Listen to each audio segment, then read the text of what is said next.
Wa an Iyad bin Himar radhiyallahu anhu qala sami'tu Rasulullah sallallahu alaihi wasallam yaqulu ahlul jannati thalathatun dzu sultanin muqsitun wa fakun wa rajulun rahimun raqiqul qalbi likulli dhi qurba wa muslimin wa afifun muta'afifun dzu iyalin. Rawahu Muslim. Dari Riyad bin Himar radhiyallahu anhu ia berkata, aku pernah mendengar Rasulullah sallallahu alaihi wasallam bersabda bahwa penghuni surga itu terdiri dari 3 golongan. Penguasa yang adil yang dicintai rakyatnya, orang yang mempunyai jiwa kasih sayang terhadap setiap kerabat dan setiap muslim, dan orang yang miskin yang menjaga kehormatan dirinya, tidak meminta-minta padahal ia mempunyai keluarga yang menjadi tanggungannya. Hadis riwayat Muslim. Ada satu nasihat dari baginda Rasul bahwa ada 3 golongan orang yang dijamin masuk surga. Yang pertama, dzu sultani. Pertama, seorang penguasa yang sangat adil, muwaffaqun, dan dicintai oleh rakyatnya. Penguasa yang adil, muqsit. Penguasa yang muqsit, yang bisa memberikan keadilan, yang bisa berbuat adil, yang berdiri di tengah-tengah, ya.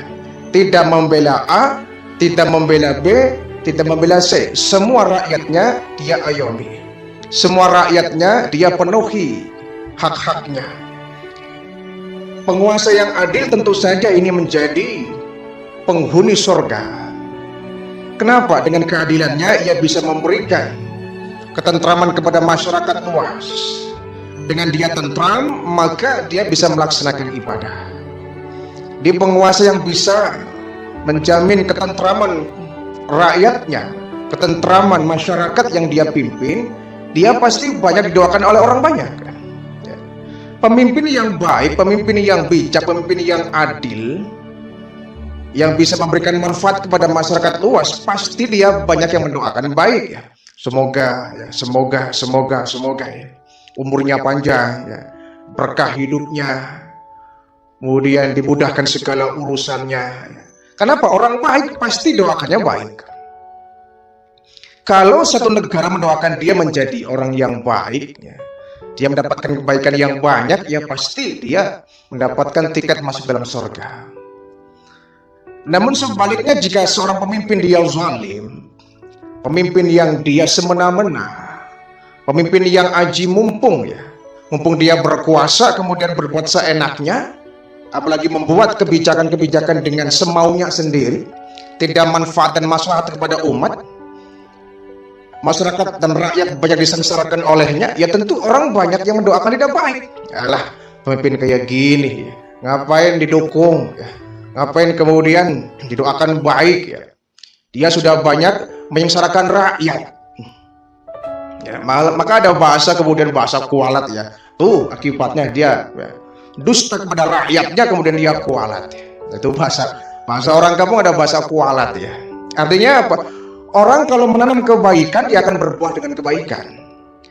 Orang menanam keburukan, dan dia akan memanen keburukan pula. Kalau kita menjadi pemimpin bisa berbuat kebaikan, bisa berbuat ihsan, berbuat adil, maka akan mendapatkan kita hasil dari keadilan yang kita tegakkan. Rakyat akan cinta kepada kita, rakyat akan mendoakan kita doa yang baik-baik, rakyat akan memberikan kita, ya, dukungan-dukungan yang baik, sehingga kemudian dia diberikan empati, simpati dari masyarakatnya. Dia gembira, rakyat ikut gembira. Dia bersedih, rakyat pun ikut berduka. Tapi kalau ada pemimpin yang dia zalim, biasanya dia gembira, rakyat sengsara. Giliran dia sengsara, rakyat tertawa. Itu tanda-tanda dia nggak mampu untuk menjadi seorang pemimpin yang baik. Nah, pemimpin yang baik bisa tercermin ketika kita berjamaah. Seorang imam, dia merupakan simbol dari pemimpin. Kalau kita makmum, wajib ikut imam apabila imamnya benar. Kalau imamnya salah, kita makmum wajib menegur imam. Ditegur tidak mau, ya kita memisahkan diri, tidak usah ikut berjamaah dengan dia yang dia salah. Sebagai seorang imam, kita harus bijak. Ketika kita salah, ditegur oleh makmum, kita harus mau. Jangan sampai kita mentang-mentang kita ulama, kita alim, ya, lulusan dari Timur Tengah. Oh, kita jadi imam salah kok nggak mau ditegur. Ya. Yang ditegur malah kita omongin, kamu tahu apa? Saya lulusan Timur Tengah. Oh, ditegur malah nggak terima. Banyak di sekitar kita pemimpin yang dia salah ditegur oleh rakyat malah nggak terima, yang negurnya malah ditangkap. Ini kan kacau balau.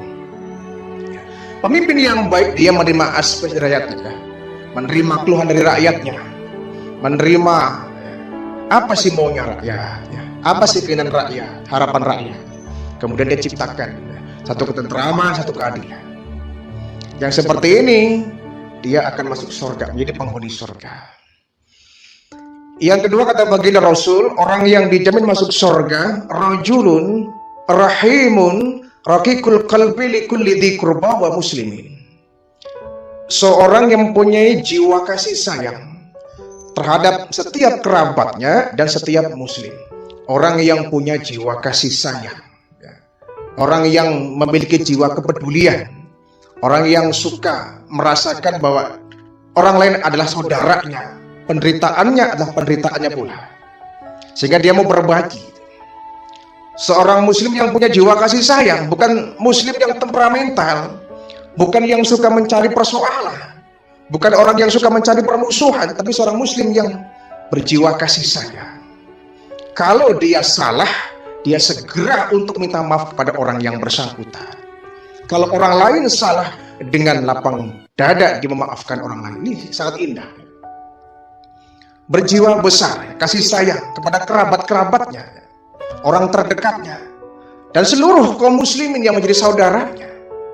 Dia bukan pendendam, dia bukan pembenci, dia bukan pendengki. Ini kalau sudah dendam, benci, dengki, ini yang membuat kita kemudian retak persaudaraan kita. Ya. Hancur kerabat kita, kekerabatan kita.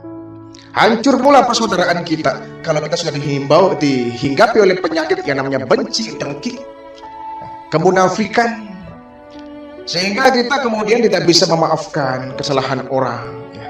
Tidak mau menerima kritikan orang, tidak mau menerima nasihat orang. Nah, seorang muslim itu harus berjiwa lapang, ya. Berjiwa lapang, memiliki kasih sayang. Ruhama ubainahum, kata Al-Quran. Ciri umatnya baginda Rasul, ruhama ubainahum, mereka saling kasih mengasihi. Saling kasih mengasihi. Bukan saling sikut, bukan saling tendang, bukan saling fitnah, bukan saling caci maki, bukan saling menggunting dalam lipatan, yang akhirnya seperti api di dalam sekam. Enak kalau kita seorang muslim saling menghormati, ya. Bertetangga kita saling menghormati, ya. Saling menghargai, saling merasakan penderitaan, ya. Empati, simpati. Enak. Sedangkan hidup itu akan sumpek, akan sempit, akan sulit, akan terasa sempit kalau kita kemudian memelihara kebencian, kedengkian, permusuhan. Apalagi kita merasa tidak senang melihat orang lain senang, itu penyakit dengki.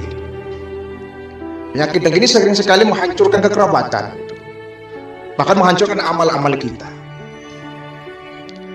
Muslim yang satu dengan muslim yang lain bagaikan satu tubuh. Apabila satu sakit, yang lain akan merasakan sakit. Satu contoh, misalkan kita jalan, ya.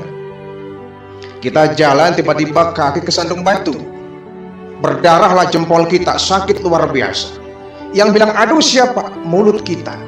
Padahal kepala dengan kaki jaraknya cukup jauh. Kepala dengan kaki jaraknya kan jauh. Bahkan kepala kita, kaki kita belum pernah bertemu. Belum pernah bertemu. Kalau tangan dengan tangan sering ketemu, tangan dengan kepala sering ketemu, tangan dengan kaki sering ketemu, tapi kaki dengan kepala gak pernah bertemu. Tempatnya saling berjauhan, tapi saling merasakan penderitaan. Ketika jempol kaki berdarah, sakit terkelupas, ya, pedih luar biasa, refleks mulut kita bilang aduh. Yang sakit kaki, yang bilang aduh kepala. Ini merasakan penderitaan, ya. Merasakan penderitaan. tangan kanan kita gatal, ya. Datang tangan kiri menggaruk-garuk, ya, tanpa diminta. Giliran tangan kiri yang gatal, yang kanan datang menggaruk-garuk tanpa diminta itu. Kalau kedua-duanya gatal, saling garuk-garuk atau kanan dan kiri, indah itu. Itulah seorang muslim, ya. Penderitaannya menjadi penderitaan kita. Sehingga kita ketika di Palestina sana, ya, saudara kita muslim yang di sana mendapatkan betapa beratnya cobaan yang dihadapi oleh saudara kita di sana. Minimal kita ikut merasakan dan berdoa. Semoga saudara kita di Palestina sana segera untuk dimerdekakan, diberikan kekuatan iman Islam, sehingga bisa menghadapi ujian yang begitu berat. Ya. Jadi seorang muslim yang berhati memiliki kasih sayang yang luas, inilah calon dari penghuni surga. Yang ketiga, orang yang dijamin masuk surga kata baginda Rasul, wa afifun muta'afifun dzul iyal, yaitu seorang yang miskin yang menjaga kehormatan dirinya dan ia tidak meminta-minta, padahal ia mempunyai keluarga yang menjadi tanggungannya. Subhanallah, ya. Seorang muslim yang dia miskin, dia papa, dia menderita, tapi pantang meminta-minta, padahal begitu banyak keluarga yang dia tanggung. Dia lebih baik bekerja keras, ya, keras keringat banting tulang, pergi pagi pulang sore, kepala jadi kaki, kaki jadi kepala demi untuk menghidupi keluarganya. Pantang dia untuk meminta-minta. Kenapa? Dia menjaga kehormatannya. Dia punya kehormatan yang dia jaga. Dia punya harga diri. Lebih baik saya bekerja keras, tangan terkelupas, kaki berdarah demi untuk mendapatkan uang yang halal, daripada harus menghibah-hibah kepada orang, meminta-minta, mengharapkan belas kasihan, yang kemudian hancurlah martabat dan kehormatan saya, hancurlah harga diri saya. Kita punya harga diri. Seorang muslim, seorang yang memiliki harga diri. Jangan sampai harga diri kita dijual begitu murah. Kita terkadang mohon maaf, kita sering sekali ketika membangun musola, membangun madrasah, membangun masjid, ya, kita mengabaikan harga diri. Di jalan kita membuat jaring, setiap orang lewat kita tariki, kita diminta sodakonya. Ini kan sebetulnya ini bisa menghancurkan harga diri kita sebagai seorang muslim. Coba yang lewat misalkan ada mereka non muslim melihat kita menadahkan tangan meminta untuk membuat masjid, di mana letak harga diri kita? Sehingga saya pribadi kurang setuju, ya, kalau kemudian kita harus di tengah jalan meminta-minta orang yang lewat demi untuk membuat masjid, musola, madrasah. Adakah seorang muslim yang kaya? Tentu banyak, ya. Seolah-olah kita tuh nggak memiliki kemampuan, kekuatan ekonomi, sehingga kita seorang muslim harus bisa menguasai ekonomi dunia. Jangan sampai kita jadi pengekor, ya. Ekonomi kita dijajah, ya. Harga diri kita dijajah, sehingga kita nggak punya harga diri, ya. Muslim yang kaya itu banyak. Yang sedikit itu seorang muslim yang dia kemudian merelakan dan tidak tulus ikhlas berbagi kepada yang membutuhkan. Itu yang terpenting, ya. Janganlah sampai kemudian kita nafsi-nafsi. Ini yang membuat kemudian Islam ini berpecah belah, tidak punya kekuatan, karena kita nggak mau bersatu, nafsi-nafsi. Urusan orang kita ya kita. Kadang-kadang kita nggak peduli. Kita punya uang, kita punya harta, ya. Tetapi sebelah sedang membuat musola, sedang membuat madrasah, kita kurang peduli. Kalau kita bersatu, saling membahu, ya, saling mendukung, ya, mensupport, ya. Saudara kita yang sedang punya proyek-proyek besar, membuat yayasan Islam, membuat tempat-tempat tahfidz Quran, kita sumbangkan, kita dermakan, kita wakafkan harta kita. Subhanallah. Tidak ada kemudian peletakan batu pertama sekaligus batu yang terakhir. Itu yang terjadi, ya. Pelangnya besar, mohon bantuannya, mohon doa restunya akan dibikin masjid besar, ya. Peletakan batu pertama begitu ramai, setelah itu lama nggak dilanjutkan. Akhirnya peletakan batu pertama menjadi peletakan batu yang terakhir. Subhanallah, ya.